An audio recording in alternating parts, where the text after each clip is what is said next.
Bonjour, bonjour, bienvenue sur le plateau de Batijournal TV. Nous sommes à Lille, septembre 2025, congrès national du bâtiment durable. Et avec mes trois invités, nous allons parler réemploi. On sait que c'est un sujet d'actualité. Donc pour en parler avec moi, monsieur Thomas Letiers. Bonjour Thomas. Bonjour. Thomas, vous êtes dirigeant de Textiflore. On reviendra plus tard sur ce qu'est Textiflore, mais en deux mots, Textiflore, c'est quoi ? Alors Textiflore, c'est une société qui est spécialisée dans la fourniture et pose de revêtements de sol et tous les services associés pour être présents sur toute la durée de vie du produit, et y compris toute la partie réemploi. À côté de vous, Johanna Ferrière. Johanna, bonjour. Bonjour. Johanna, vous êtes la fondatrice et la dirigeante de Syneo. Je ne vous demanderai pas tout de suite ce qu'est Syneo. Et à côté de vous, Thomas Hasbrook. Thomas, bonjour. Bonjour. Thomas, vous êtes responsable Hauts-de-France de Syneo. Et donc, je reviens à vous, Johanna. Syneo, qu'est-ce que c'est ? Alors Syneo, c'est une société qui a été créée il y a 2 ans. C'est une filiale de Bouygues Construction qui est spécialisée dans le réemploi des matériaux de la construction et qui a été créée pour vraiment massifier la fourniture de ces matériaux circulaires. Donc chez Syneo, on réunit plusieurs outils pour rendre possible cet usage du réemploi. D'abord, on a une communauté. On réunit aujourd'hui 150 entreprises membres, que ce soit des déconstructeurs, des maîtres d'ouvrage, des entreprises travaux et des reconditionneurs, des fournisseurs comme Textiflore, partout sur le territoire français. Cette communauté, on l'anime avec des événements, avec un magazine et un outil digital qui fait rencontrer l'offre et la demande. Ceux qui ont des gisements, ceux qui savent les réparer, les reconditionner et ceux qui veulent les acheter. Donc ça, c'est l'aspect vraiment communauté. Et puis pour accompagner cet aspect plutôt collaboratif, il y a des lieux physiques pour animer, pour accompagner le côté opérationnel. Et on va voir tout à l'heure ce que vous mettez en place, enfin ce que vous allez mettre en place dans les Hauts-de-France. Mais avant, je voudrais qu'on parle plus généralement, si on en a terminé avec la présentation de Syneo, du réemploi. Et est-ce que déjà on en a terminé avec la présentation de Syneo ? Je vais juste compléter pour qu'on ait une vision globale. Donc accompagner cette communauté avec des lieux physiques, pour nous, c'était essentiel. Donc ces lieux, ils sont là pour mutualiser les espaces de production. Donc il y a des ateliers de reconditionnement, des espaces de stockage et logistique qui nous permettent d'acheminer les matériaux partout en France. Et puis aussi pour montrer que c'est possible, puisque dans ces lieux, il y a des grands showrooms où on voit justement les matériaux posés dans leur environnement.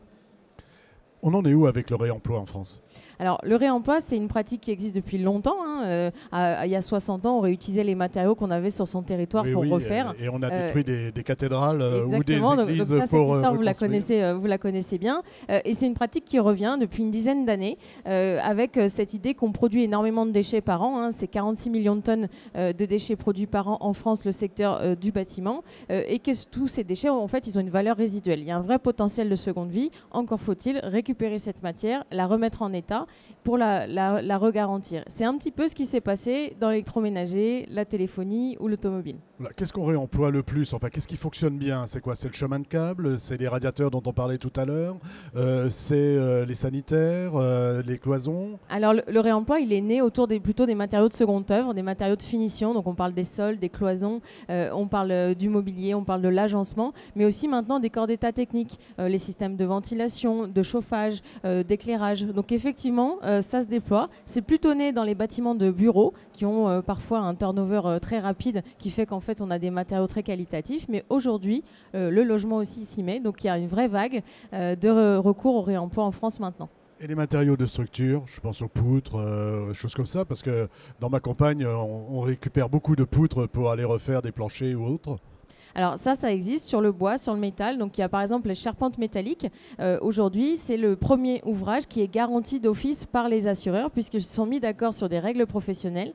Et aujourd'hui, les structures comme Métamo, qui font partie de notre communauté, vendent des structures métalliques de réemploi regaranties, recalculées. Voilà, donc il n'y a pas de souci de ce côté-là et les assureurs aujourd'hui jouent le jeu. Les assureurs jouent le jeu parce qu'on leur montre ce que l'on fait, c'est-à-dire il faut être méthodique, il faut avoir un process de reconditionnement qui est toujours le même, pouvoir par échantillonnage tester la qualité de ces matériaux et après amener des retours d'expérience de pause chantier. Alors on va revenir à Syneo et on va revenir à ce que vous mettez en place, à ce que vous mettez, vous Thomas, en place dans les Hauts-de-France. Alors, on a plusieurs objectifs dans les Hauts-de-France. Je vais vous demander de rapprocher un petit peu le micro du menton. On a plusieurs objectifs dans les Hauts-de-France. Le premier, c'est de continuer le travail qui a déjà été amorcé depuis quelques années par les équipes Syneo qui sont déjà en place, surtout sur Paris et Nantes. Et aujourd'hui, ça va passer par l'ouverture d'un nouveau centre. qu'on voit ici à l'image. On va s'implanter aujourd'hui à Saint-André-les-Lilles. On va ouvrir un centre technique qui va être axé plutôt sur la démonstration et le showroom pour mettre en avant l'intégralité de nos adhérents, pour pouvoir montrer que ce que disait Johanna, c'est qu'aujourd'hui tous les lots de corps d'État sont représentés et sont possibles de faire en réemploi. Et donc par ce showroom, par notre implantation, on va montrer et démontrer tout ça. Donc, dans ce showroom, je vais trouver tout ce qu'on a dit tout à l'heure, du sol, des revêtements de du sol, des éclairages, on va trouver de la peinture, de la plâtrerie, des cloisons. On va trouver tous les éléments, corps d'état technique, corps d'état architecturaux. C'est une sorte entre guillemets, enfin je sais pas, je vais citer une marque, mais de point P du réemploi. Exactement, le but c'est de vraiment faire une visite didactique, ludique, où tout le monde peut aller chercher ce dont il a besoin, ce dont il a envie. Voilà. Donc à la fois là, je vais avoir les matériaux mis en situation, les matériaux et les équipements techniques et autres mis en situation, mais je vais aussi avoir la possibilité de les commander, de passer ma commande, de discuter les prix. Exactement, c'est le but d'être présent physiquement sur le territoire français. C'est que par le biais de Cinéo, vous êtes en capacité de pouvoir commander via les différents adhérents qui sont chez nous. Il y a une appétence des maîtres d'œuvre et des maîtres d'ouvrage pour le réemploi, ou est-ce que c'est encore aujourd'hui un petit peu d'affichage dans leurs projets? Ça dépend des projets. Il y a aussi des entreprises générales qui aujourd'hui ont un réel intérêt à faire descendre leur bilan carbone sur leurs opérations, avec ou sans démarche RSE de la part de maîtrise d'ouvrage, maîtrise d'œuvre. La réglementation fait qu'on va se tourner de plus en plus vers le réemploi. Oui, parce que c'est évidemment un aspect dont on n'a pas parlé, ces matériaux qu'on récupère et qu'on réadapte, qu'on retravaille, ils ont un poids carbone très faible. Même proche de zéro. Proche de zéro, voilà. Donc ça, c'est un intérêt. C'est un gros intérêt, notamment pour les réglementations qui vont venir, RE 2025, RE 2028, pour lesquelles les seuils sont de plus en plus difficiles à atteindre. Donc maintenant, on va voir un petit peu. Vous voulez peut-être compléter, Johanna, ou sur ces. Il y a combien de choses? Alors, ça, c'est le premier. Je pense que c'est vraiment exemplaire dans les Hauts-de-France. Ce sera le premier showroom. Le troisième, il y a déjà des showrooms comme ça. On a déjà 2 centres techniques qui sont ouverts, qui font 6000 m² en tout. Un premier à Vitry-sur-Seine, qui était celui à l'image juste avant, qui a ouvert en 2023. Qui est très visité. On a fait plus de 3000 visiteurs depuis l'ouverture. Un deuxième centre à Nantes, auquel je suis moi, qui rayonne sur tout l'Ouest. Et puis effectivement, ça sera notre 3e implantation, et une implantation qui sera connectée aussi avec toute la Belgique, qui est en train de se rapprocher de nous. D'accord. On va voir maintenant comment vous travaillez ensemble. Donc expliquez-nous comment ça fonctionne chez vous d'abord, comment vous travaillez, et ensuite comment vous travaillez avec Thomas. Oui, effectivement. Donc, au niveau des revêtements de sol, donc notre spécialité, on s'est assez rapidement rendu compte qu'il y avait beaucoup de gâchis, et donc faire du réemploi de revêtements de sol était important. Donc, on a travaillé sur cette problématique-là. Et la problématique du revêtement de sol, c'est que il faut les récupérer, il faut les stocker, il faut les nettoyer, il faut retrouver des repreneurs derrière, il faut les réinstaller. Et si on travaille tout seul, c'est compliqué parce qu'on n'a pas forcément tous les tenants et tous les aboutissants. Et pour le coup, le fait d'être présent dans la communauté Cinéo, d'être physiquement présent sur le centre technique de Vitry, ça permet d'avoir des rencontres, d'avoir des gisements qui sont identifiés et sur lesquels on peut venir les récupérer, les retravailler et les retraiter, les remettre en état. Et pour le coup, sur la partie après repose, de la même manière, on est beaucoup plus visible, donc on arrive à reproposer nos gisements à des futurs clients et les réinstaller. Et c'est ça qui est assez important et qui est primordial, j'allais dire, dans le réemploi. C'est d'avoir cette communauté d'acteurs, c'est d'avoir cette visibilité, c'est d'avoir aussi ces centres techniques physiques où on peut travailler, où on peut stocker, où on peut au final faire notre boulot. Et sans ces centres-là, le réemploi est beaucoup plus compliqué et il démarre aussi de cette manière-là moins vite, quoi. Vous, c'est quelque chose dont vous aviez besoin. C'est-à-dire que vous travaillez le réemploi avant de rencontrer Cinéo, ou vous avez travaillé en même temps? Alors, on a commencé le réemploi en 2015 parce que pour le coup, ça nous semblait logique et important. Et depuis qu'on a rencontré Cinéo, ça a fortement accéléré. Donc pour le coup, c'est facteur d'accélération et le réemploi de manière générale sur tous les matériaux est en train d'accélérer justement simplement parce que ces communautés se créent, parce que la visibilité devient bonne, parce que les assureurs commencent à assurer les produits, commencent même plus que commencent, assurent les produits de réemploi. Et donc c'est bien cette communauté et le fait que chacun puisse participer à sa manière à la fabrication de valeur au niveau du réemploi, que ça fonctionne. Ça fonctionne. Vous réemployez donc Textiflore, on est plutôt dans le textile. Revêtement de sol, oui. Revêtement de sol textile, PVC, choses comme ça. PVC moquette, beaucoup moquette, pour le coup c'est plus simple. PVC un petit peu, on a plus de difficultés à trouver des gisements. Donc l'essentiel du réemploi qu'on fait, ça va être sur des revêtements de sol textile en dalle, principalement pour du bureau. Principalement pour du bureau, la dalle, ou auparavant salon, mais maintenant on ne met plus de moquette. Alors, dans les salons. L'événementiel, ça fait partie de nos futures cibles, mais effectivement, il y a aussi beaucoup de gâchis et il y a des choses à faire. Ouais. Voilà. Et comment ça se passe? Vous récupérez vous dites que vous les repréparez, que vous les... Expliquez-nous un petit peu la chaîne, comment ça fonctionne. Alors, globalement, sur la partie récupération, il faut procéder à des dépôts soignés. Donc, soit qu'on va faire nous avec nos propres équipes, soit avec des cureurs avec qui on travaille. D'où, pour le coup, pareil, le réseau d'acteurs. Ensuite, on les récupère, on les fait venir dans nos locaux, donc soit sur l'île, on a une agence sur l'île, soit dans les locaux de Synéo. Et là, on procède à un tri, un nettoyage. Donc pour le coup, le nettoyage, on a industrialisé cette partie-là. Donc on a développé une machine, un Calinoto, on va dire, des dalles de moquette. Une fois que les dalles sont nettoyées, triées, désinfectées, on va dire, et séchées, elles sont reconditionnées. Stockées, donc elles sont stockées en partie chez Synéo, en partie sur l'île. On essaye de les stocker au plus proche des lieux de récupération.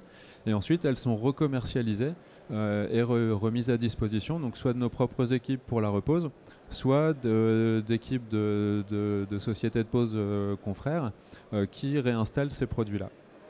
En termes de coût, de prix, vous êtes sur les mêmes tarifs que du neuf ou vous êtes sur des tarifs Alors, on met un point d'honneur à être moins cher que le neuf, parce que pour le coup, j'estime que si le réemploi est plus cher, c'est qu'il est un peu subventionné et dans la pérennité du modèle, on s'attache à être moins cher que le neuf.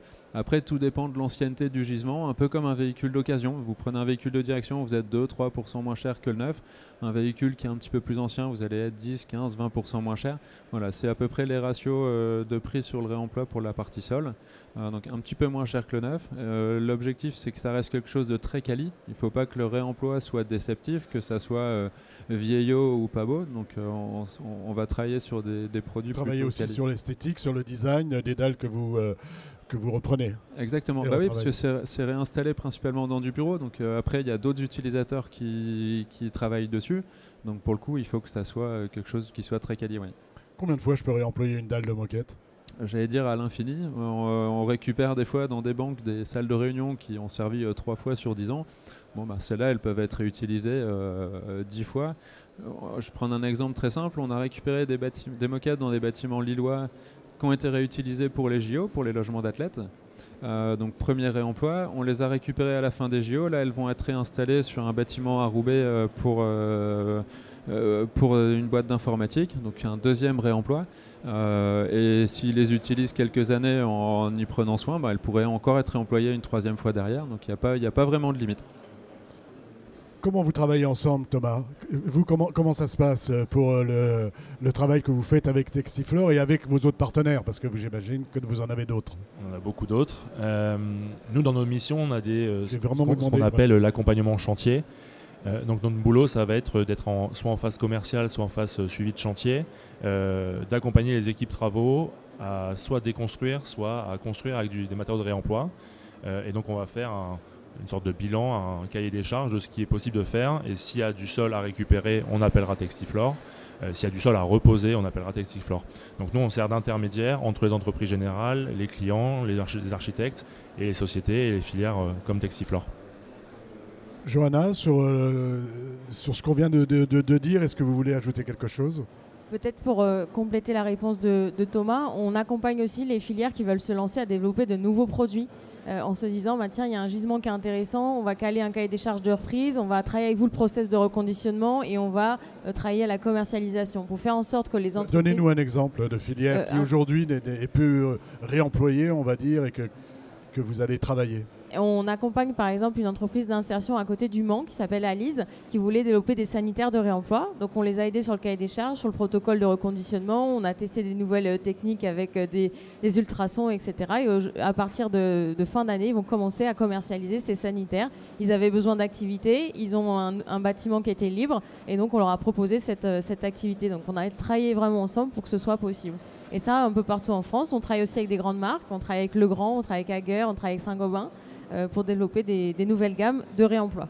La nouvelle gamme de réemploi, hein, y compris sur l'appareillage électrique, des choses comme ça. Exactement. Et on voit que le réemploi, c'est pas de la récupération. Hein. Si on fait du réemploi, on retraite tous les produits avant de les revendre ensuite. Hein. On ne déplace pas les produits, on les reconditionne. On est tous très attachés dans la communauté au mot reconditionné, regaranti, parce qu'on ne déplace pas simplement le matériau.